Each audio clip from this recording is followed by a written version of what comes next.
Halo Sobat Bela Negara, perkenalkan kami mahasiswa UPN Veteran Jakarta, Fakultas Ekonomi dan Bisnis, Prodi S1 Akuntansi. Pada kesempatan kali ini, kami akan menyajikan video pembelajaran mata kuliah Pengantar Manajemen dan Bisnis yang diampu oleh Ibu Dr. Al-Fatih, SMSE, MSI. Kelompok kami terdiri atas Erlin Novitasari dengan NIM 020, Salwa Zahrani dengan NIM 024, Aulia Alfidamayanti dengan NIM 027, Varian Zulfatli Jasmi dengan NIM 035, dan Hafsah Akila dengan NIM 037. Materi yang akan kita bahas kali ini adalah konsep dasar manajemen. Untuk subbab yang pertama ialah manajer dan jenjang manajer. Manajer adalah suatu jabatan terhadap seseorang yang bertugas memimpin suatu kegiatan manajemen dan memastikan seluruh kegiatan berjalan dengan baik. Dalam upaya mengimplementasikan kegiatannya, manajer harus memiliki beberapa keahlian manajemen atau managerial skills yang meliputi: pertama, keahlian teknis atau technical skills, yaitu kemampuan spesifik dalam melakukan suatu pekerjaan seperti pengoperasian komputer, membentuk layout perusahaan, dan lainnya. Yang kedua, keahlian berkomunikasi dan berinteraksi atau human relation skills. Dan yang ketiga, keahlian konseptual atau conceptual skills yang meliputi menganalisis masalah, solusi, memprediksi pasar, dan lainnya. Selain tiga hal tersebut, manajer juga memiliki tuntutan atas keahlian lain yang erat dalam bagaimana seorang manajer berperilaku sebagai seorang pimpinan. Keahlian tersebut ialah sebagai berikut. Yang pertama, keahlian dalam mengambil keputusan atau decision making. Yang kedua, keahlian dalam mengelola waktu atau time management skills. Dan yang ketiga, keahlian dalam manajemen global atau global management skills. Selanjutnya ialah terdapat 4 tingkatan manajer. Yang pertama ialah manajer puncak atau top managers. Dalam tingkatan ini, manajer memiliki tugas dan tanggung jawab atas keputusan-keputusan pada sebuah organisasi atau perusahaan. Maka dari itu, kemampuan konseptual haruslah dimiliki oleh top managers. Top managers meliputi direktur, wakil direktur, dan direktur utama. Yang kedua ialah manajer menengah atau middle managers.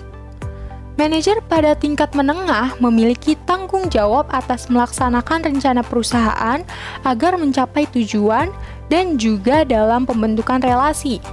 Maka dari itu, pada tingkatan ini manajer harus memiliki keahlian dalam berkomunikasi, bekerja sama, dan memotivasi orang lain. Yang ketiga, manajer lini pertama atau first line managers. Dalam hal ini, manajer lini pertama memiliki tanggung jawab atas penyelesaian rencana yang telah dirumuskan oleh perusahaan dan harus dapat bekerja secara teknis dan spesifik. Contoh dari first line managers ialah supervisor atau pengawas produksi. Yang keempat ialah non-managerial employees. Non-managerial employees adalah pekerja teknis yang memiliki tanggung jawab atas pelaksanaan seluruh kebijakan serta kegiatan yang telah ditetapkan sebuah perusahaan. Kegiatannya merupakan tugas dari top managers yang disampaikan melalui middle managers dan first line managers. Lalu ada fungsi manajemen. Fungsi manajemen adalah elemen-elemen dasar yang akan selalu ada dan melekat di dalam proses manajemen yang akan dijadikan acuan oleh manajer dalam melaksanakan kegiatan untuk mencapai tujuan. Fungsi dari manajemen merupakan suatu dasar dalam proses manajemen bahwa manajer atau pegawai yang mempunyai wewenang dalam suatu organisasi dapat menggunakan fungsi manajemen tersebut sebagai acuan dalam pelaksanaan kegiatan sehingga tercapai tujuan dalam organisasi. Yang pertama ada planning. Planning atau perencanaan adalah proses penentuan tujuan atau sasaran yang hendak dicapai dan menetapkan jalan serta sumber yang diperlukan untuk mencapai tujuan seefektif dan seefisien mungkin. rencana-rencana yang dibutuhkan untuk memberikan kepada organisasi tujuan-tujuannya dan menetapkan prosedur terbaik untuk mencapai tujuan-tujuan tersebut. Perencanaan yang baik harus dapat menjawab 6 pertanyaan yang disebut sebagai unsur-unsur perencanaan, yaitu 1. Tindakan apa yang harus dikerjakan? 2. Apa sebabnya tindakan tersebut harus dilakukan? 3. Di mana tindakan tersebut dilakukan? 4. Kapan tindakan tersebut dilakukan? 5. Siapa yang akan melakukan tindakan tersebut? 6. Bagaimana cara melaksanakan tindakan tersebut? Nah, sekarang kita masuk ke organizing. Organizing atau pengorganisasian merupakan upaya untuk melengkapi rencana-rencana yang telah dibuat dengan susunan organisasi pelaksanaannya. Pengorganisasian atau organizing mencakup menentukan tugas, mengelompokkan tugas, mendelegasikan otoritas, dan mengalokasikan sumber daya di seluruh organisasi. Dan hal yang penting untuk diperhatikan dalam pengorganisasian itu adalah bahwa setiap kegiatan nih harus jelas siapa yang mengerjakan, kapan dikerjakan, dan apa targetnya, sehingga arah dan tujuan dari organisasi itu dapat diketahui. Lalu ada actuating. Actuating atau pelaksanaan merupakan fungsi yang menggerakkan atau mengarahkan anggota untuk bergerak dalam mencapai tujuan yang diinginkan. Fungsi ini sangat melibatkan kualitas, gaya kepemimpinan, motivasi, komunikasi, dan budaya organisasi. Yang terakhir ada controlling. Semua fungsi yang ada tidak akan berjalan efektif tanpa adanya pengawasan atau controlling. Pengawasan ini merupakan penerapan suatu cara yang mampu menjamin bahwa rencana yang telah dilaksanakan telah sesuai dengan apa yang ditetapkan. Nah, fungsi pengawasan ialah untuk memberikan nilai, analisis, merekomendasikan, dan menyampaikan hasil laporan atau surat yang berhubungan dengan bidang pekerjaan sebuah lembaga atau organisasi yang diteliti. Materi selanjutnya adalah peran seorang manajer. Semua manajer dalam setiap tingkatan memiliki perilaku yang cenderung sama. Mereka memiliki wewenang atas unit-unit organisasi, sehingga setiap manajer memiliki hubungan dan komunikasi dengan bawahan, rekanan, maupun atasan mereka. Aspek pekerjaan yang berbeda-beda menyebabkan semua manajer harus menjalankan beberapa peran yang berbeda pula. Peran seorang manajer dibagi menjadi 3 macam. Yang pertama adalah peran antar pribadi, yang kedua peran informasional, dan yang ketiga adalah pengambil keputusan. Yuk kita bahas satu persatu. Peran yang pertama adalah peran antar pribadi. Peran antar pribadi meliputi figurehead, pemimpin, dan penghubung. Sebagai figurehead, seorang manajer bertanggung jawab secara sosial, legal, seremonial, dan bertindak sebagai simbol perusahaan dengan menghadiri acara peresmian dan menandatangani dokumen perusahaan. Sebagai pemimpin, manajer berperan dalam memimpin, menata, dan memberikan motivasi kepada karyawan untuk menyeimbangkan efektivitas dan produktivitas karyawan. Sedangkan sebagai penghubung, manajer memiliki kontribusi untuk membangun dan memelihara komunikasi di dalam dan di luar organisasi, baik secara vertikal maupun horizontal. Peran manajer yang kedua adalah peran informasional. Peran informasional terdiri atas pemantau, penyebar, dan juru bicara. Peran manajer sebagai pemantau adalah mengawasi kegiatan operasional internal untuk menilai keberhasilan kinerja karyawannya. Seorang manajer harus dapat membaca masalah dan peluang yang mungkin timbul sesuai dengan perubahan dan perkembangan perusahaan. Peran manajer sebagai penyebar adalah menyebarkan informasi mengenai pandangan-pandangan yang dapat memberikan dorongan kepada sumber daya manusia dalam perusahaan tersebut. Informasi yang disampaikan harus akurat dan dapat dipertanggungjawabkan.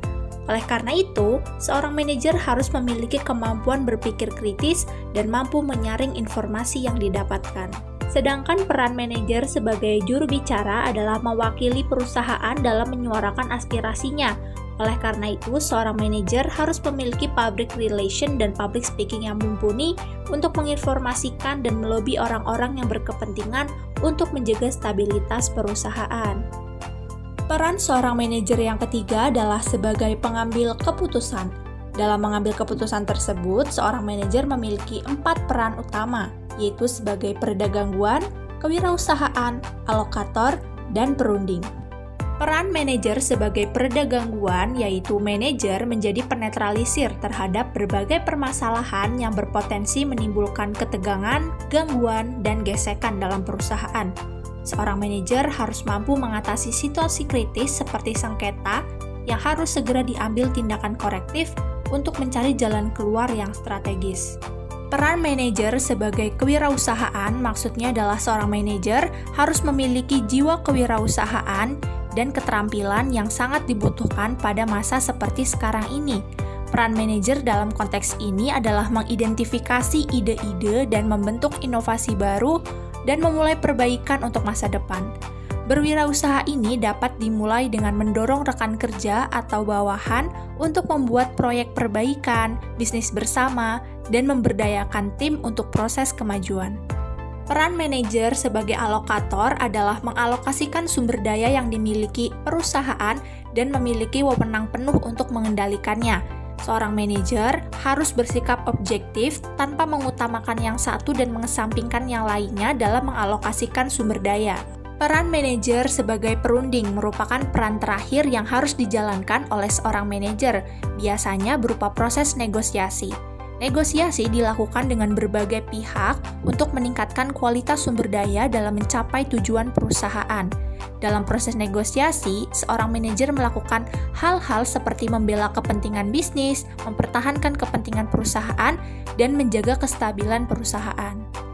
Selanjutnya, kita akan membahas mengenai materi keterampilan manajemen. Pertama-tama, kita akan membahas mengenai definisinya dulu yuk. Keterampilan manajemen itu apa sih? Keterampilan manajemen adalah keterampilan untuk mengatur, mengordinasikan, dan menggerakkan para bawahan ke arah pencapaian tujuan yang telah ditentukan oleh organisasi. Seorang pimpinan usaha dituntut untuk memiliki kemampuan manajerial, sehingga kegiatan mengintegrasikan, mengordinasikan, dan menggerakkan para bawahan di dalam ruang lingkup usaha yang besar dapat dilakukan dengan baik.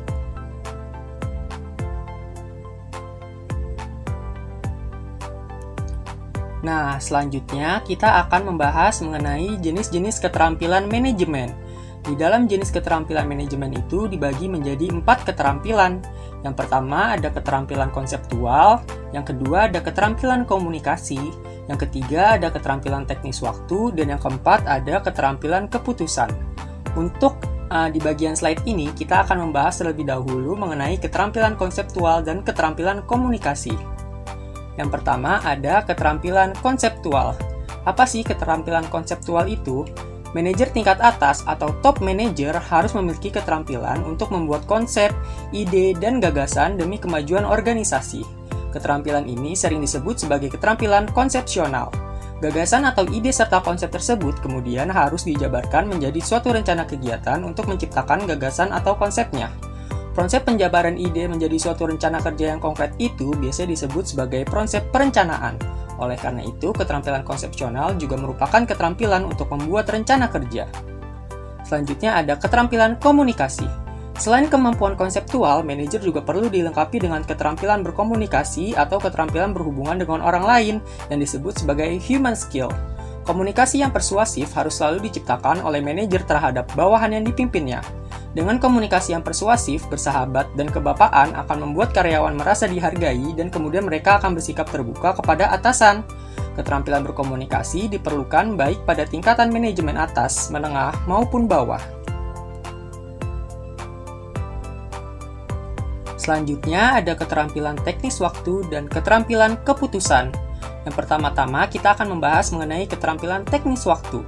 Keterampilan ini pada umumnya merupakan bekal bagi manajer pada tingkat yang lebih rendah. Keterampilan teknis ini merupakan kemampuan untuk menjalankan suatu pekerjaan tertentu, misalnya menggunakan program komputer, memperbaiki mesin, membuat kursi, merangkai bunga, dan keterampilan teknis yang lain. Selain itu, seorang manajer juga perlu memiliki keterampilan waktu. Kemampuan manajemen waktu merujuk pada kemampuan seorang manajer untuk menggunakan waktu yang dimilikinya secara bijaksana. Waktu yang mereka miliki merupakan aset berharga dan menyia-nyiakannya berarti membuang-buang uang dan mengurangi produktivitas perusahaan. Selanjutnya yang terakhir yaitu ada keterampilan keputusan. Kemampuan untuk mendefinisikan masalah dan menentukan cara terbaik dalam memecahkannya. Kemampuan membuat keputusan adalah yang paling utama bagi seorang manajer, terutama bagi kelompok manajer atas. Griffin mengajukan 3 langkah dalam pembuatan keputusan. Yang pertama, seorang manajer harus mendefinisikan masalah dan mencari berbagai alternatif yang dapat diambil untuk menyelesaikannya. Yang kedua, manajer harus mengevaluasi setiap alternatif yang ada dan memilih sebuah alternatif yang dianggap paling baik.